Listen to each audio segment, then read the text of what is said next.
handwritten autobiography of Patricia Joyce Hurst, my nanny or grandma, who was born on the 16th of February 1918, is now being read by me, Dawn, her granddaughter.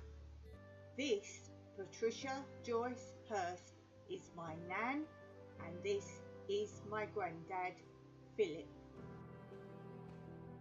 And here is me, Dawn, with Grandad and Nanny many years ago.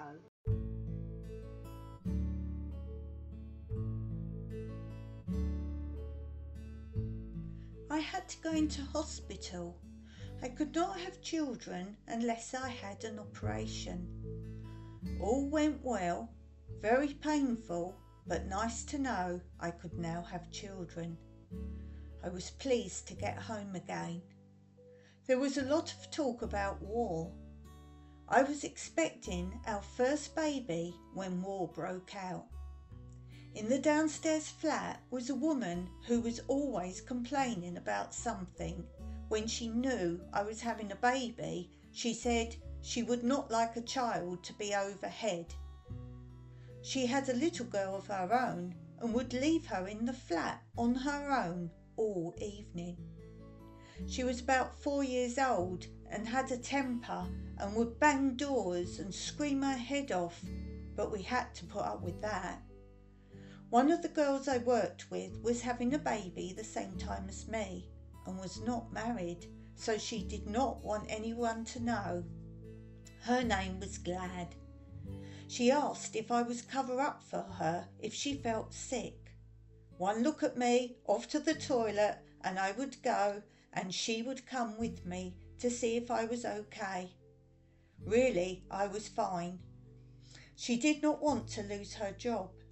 Phil knew he would be called up for the war, so we decided for my mum and dad to share a house with us. We found a large house in Wimbledon. I did not like leaving our lovely flat. I did not like the house at all.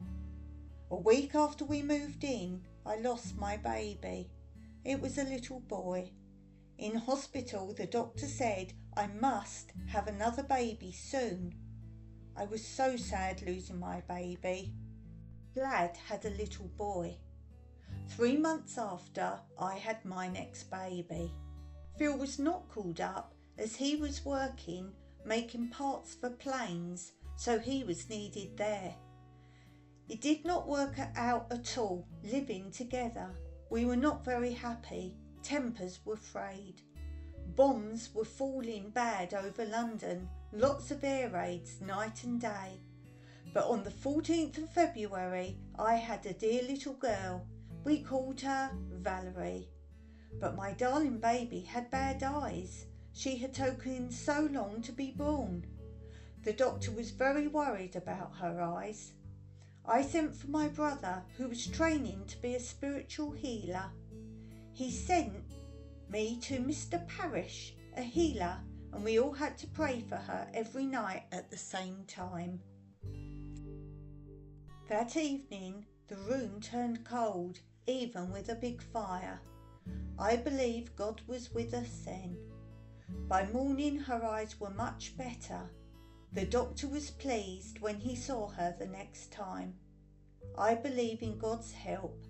Phil believes in the doctors. What a baby. She would sleep all day and awake all night. And the baby was my mother.